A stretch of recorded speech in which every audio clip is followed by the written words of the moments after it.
ನಿನ್ನೆ ಮಧ್ಯರಾತ್ರಿ ಸಮಯದಲ್ಲಿ ಕಿಮ್ಸ್ ಇಂದ ಒಂದು ನಮಗೆ ಇಂಟಿಮೇಷನ್ ಬರುತ್ತೆ. ಸುಮಾರು 20 ವರ್ಷ ವಯಸ್ಸಿನ ಪ್ಯಾರಾಮೆಡಿಕ್ ವಿದ್ಯಾರ್ಥಿನಿ ಒಬ್ಬರು ಮಹಿಳಾ ವಿದ್ಯಾಪೀಠದಲ್ಲಿ ವಾಸ ಇದ್ದಂಥ ಹೆಣ್ಮಗು ಆತ್ಮಹತ್ಯೆ ಪ್ರಯತ್ನ ಮಾಡಿದೆ ಅಂತ.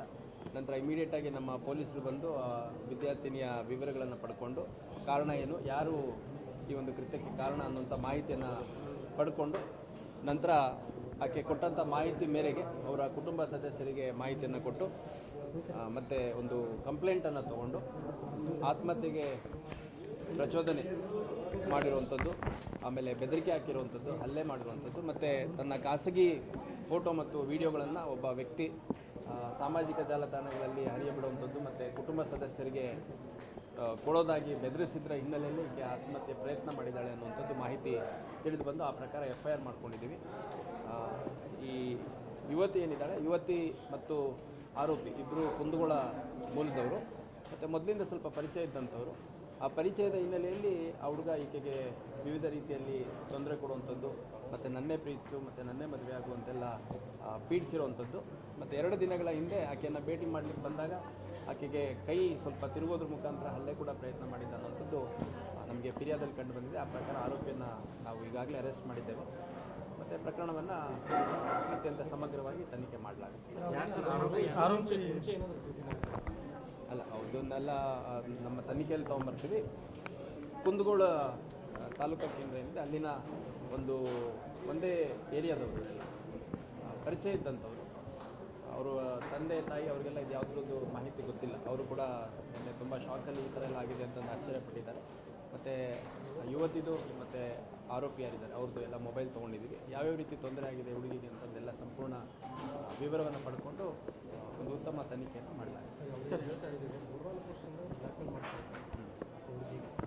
ಈಗ ನೋಡಿ, ಮೊನ್ನೆ ಅಂದರೆ 31ನೇ ತಾರೀಕು ಆ ಹುಡುಗಿನ ಭೇಟಿ ಮಾಡಲಿಕ್ಕೆ ಕಾಲ್ ಮಾಡ್ಕೊಂಡು ಬಂದು ಭೇಟಿ ಮಾಡಿದಂಥ ಸಂದರ್ಭದಲ್ಲಿ ನನ್ನೇ ಪ್ರೀತಿಸಬೇಕು ಮತ್ತು ನನ್ನೇ ಮದುವೆ ಆಗಬೇಕು ಅಂತೆಲ್ಲ ಒತ್ತಾಯ ಮಾಡಿ ಆಕೆ ಅಲ್ಲಿಂದ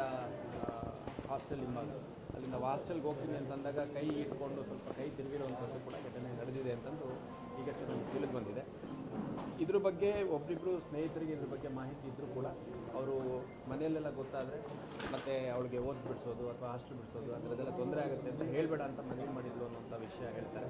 ಮತ್ತು ಕುಟುಂಬ ಸದಸ್ಯರಿಗೆ ಅವ್ರ ತಂದೆಯವರು ಬಂದಿದ್ದಾರೆ. ಅವರು ನಮ್ಮ ಹೋಮ್ ಗಾರ್ಡಾಗಿ ಕೆಲಸ ಮಾಡ್ತಾಯಿದ್ದಾರೆ ಇದರಲ್ಲಿ ಕುಂದಗೋಳದಲ್ಲಿ. ಹಾಗಾಗಿ ಅವರಿಗೆ ಇದ್ರ ಬಗ್ಗೆ ಎಲ್ಲ ಸ್ವಲ್ಪ ಮಾಹಿತಿ ಇದ್ದಿದ್ರೂ ಅಗತ್ಯ ಮುಂಜಾಗ್ರತಾ ಕ್ರಮ ಕೈಗೊಳ್ತಾಯಿದ್ರು. ಆದರೆ ಅವ್ರ ಕುಟುಂಬ ಸದಸ್ಯರು ಯಾರಿಗೂ ಇದ್ರ ಬಗ್ಗೆ ಮಾಹಿತಿ ಇಲ್ಲ.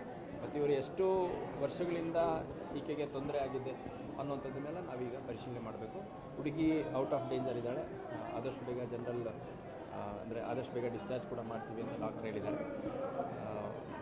ಹಾಗೆ ಇನ್ನೂ ಹೆಚ್ಚುವರಿಯಾಗಿ ಏನು ಮಾಹಿತಿ ಕೊಡ್ತಾಳೆ, ಯಾವ ರೀತಿ ತೊಂದರೆ ಆಗಿದೆ ಅಂತ ಹೇಳ್ತಾಳೆ, ಅದನ್ನು ತನಿಖೆ ಮಾಡಲಾಗುತ್ತೆ. ಮತ್ತು ಈ ಆರೋಪಿ ಏನಿದ್ದಾನೆ, ಆರೋಪಿಯಿಂದ ಮತ್ತೆ ಇನ್ಯಾರಾದರೂ ಹೆಣ್ಮಕ್ಳಿಗೆ ಈ ಥರ ತೊಂದರೆ ಆಗಿದೆ ಅನ್ನೋಂಥದ್ದು ಕೂಡ ಪರಿಶೀಲನೆ ಮಾಡುವಂಥದ್ದು ಮಾಡಲಾಗುತ್ತೆ.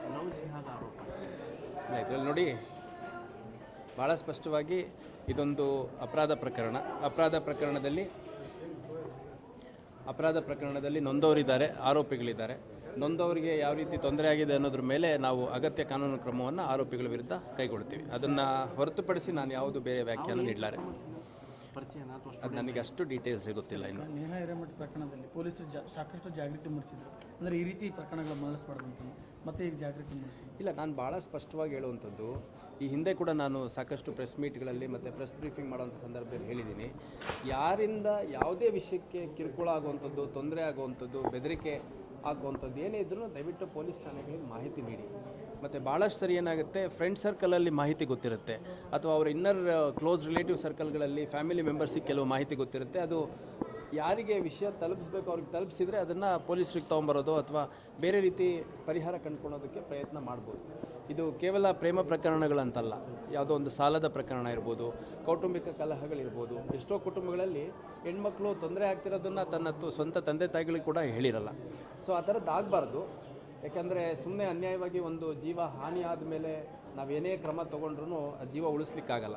ಹಾಗಾಗಿ ನಾನು ಭಾಳ ಸ್ಪಷ್ಟವಾಗಿ ಹುಬ್ಬಳ್ಳಿ ಧಾರವಾಡ ನಗರ ಕಮಿಷನರೇಟ್ ವ್ಯಾಪ್ತಿಯ ಎಲ್ಲರಿಗೂ ಮನವಿ ಮಾಡುವಂಥದ್ದು, ಅದು ಯಾವುದೇ ರೀತಿ ಕಿರುಕುಳ ಇರ್ಬೋದು, ಅದು ದುಡ್ಡು ಕಾಸಿಗಿರ್ಬೋದು ಅಥವಾ ಪ್ರೀತಿ ಮಾಡುವಂಥ, ಮದುವೆ ಮಾಡ್ಕೋವಂಥ ಅಥವಾ ಬೇರೆ ಯಾವುದಾದ್ರೂ ಪ್ರಾಪರ್ಟಿ ವಿಷಯವಾಗಿ, ಸಾಲದ ವಿಷಯವಾಗಿ ಏನೇ ಇದ್ರೂ ದಯವಿಟ್ಟು ತಮ್ಮ ಯಾರು ಆಪ್ತ ವಲಯ ಇರುತ್ತೆ, ಫ್ರೆಂಡ್ ಸರ್ಕಲ್ ಇರ್ಬೋದು, ರಿಲೇಷನ್ ಸರ್ಕಲ್ ಇರ್ಬೋದು, ತಮ್ಮ ತಂದೆ ತಾಯಿಗಳು ಅವ್ರ ಹತ್ರ ಹೇಳ್ಕೊಂಡಂಥ ಸಂದರ್ಭದಲ್ಲಿ ಅದನ್ನು ಯಾವ ರೀತಿ ಪರಿಹಾರ ತಗೋಬೇಕು ಅಂತಂದು ನಿರ್ಧಾರ ತೊಗೊಂಡು ಮಾಡ್ತಾರೆ. ಅದಲ್ಲದೆ ಅಕಸ್ಮಾತ್ತು ಕೆಲವು ಕಡೆ ಏನಾಗುತ್ತೆ, ತಂದೆ ತಾಯಿಗಳಿಗೆ ಈ ಥರ ಎಲ್ಲ ವಿಷಯಗಳು ತಿಳಿಸಿದ್ರೆ ನಾಳೆ ವಿದ್ಯಾಭ್ಯಾಸ ಮೊಟಕುಗೊಳಿಸ್ತಾರೆ ಅಥವಾ ಹಾಸ್ಟೆಲ್ ಬಿಡಿಸಿ ಮನೆಯಿಂದ ಓಡಾಡೋ ಅಂತಾರೆ, ವಿದ್ಯಾಭ್ಯಾಸಕ್ಕೆ ಅಥವಾ ಕೆಲಸಕ್ಕೆ ಹೋಗ್ತಿರ್ತಾರೆ, ಸುಮಾರು ಜನ ಕೆಲಸ ಬಿಡಿಸುವಂಥ ಸಾಧ್ಯತೆ ಇರುತ್ತೆ ಅಂತ ಹೆಣ್ಮಕ್ಳು ಸ್ವಲ್ಪ ಹಿಂಜರಿಕೆ ಮಾಡ್ತಾರೆ. ಅಂಥ ಸಂದರ್ಭದಲ್ಲಿ ತಾವುಗಳು ನಮ್ಮ ಮಹಿಳಾ ಪೊಲೀಸ್ ಠಾಣೆ ಇರ್ಬೋದು, ನಮ್ಮ ಆಫೀಸ್ ಇರ್ಬೋದು, ಅಥವಾ ಯಾವುದೇ ಪೊಲೀಸ್ ಠಾಣೆಗೆ ಹೋದಂಥ ಸಂದರ್ಭದಲ್ಲಿ ತಮ್ಮ ಹೆಸರನ್ನು, ತಮ್ಮ ಐಡೆಂಟಿಟಿಯನ್ನು ಗುಪ್ತವಾಗಿಟ್ಟು ತಮಗೇನು ಪರಿಹಾರ ಬೇಕು, ತಮಗೇನು ರಕ್ಷಣೆ ಬೇಕು ಅದನ್ನು ಒದಗಿಸ್ಕೊಡ್ಲಿಕ್ಕೆ ನಮ್ಮ ಹುಬ್ಳಿ ಧಾರವಾಡ ಕಮಿಷನರೇಟ್ ವ್ಯಾಪ್ತಿಯ ಎಲ್ಲ ಅಧಿಕಾರಿ ಸಿಬ್ಬಂದಿಗಳು ಸಿದ್ಧರಿದ್ದಾರೆ ಅಂತ ಈ ಸಂದರ್ಭದಲ್ಲಿ ನಾನು ಹೇಳಿಕೆ ಓಕೆ ಸರ್, ಥ್ಯಾಂಕ್ ಯು.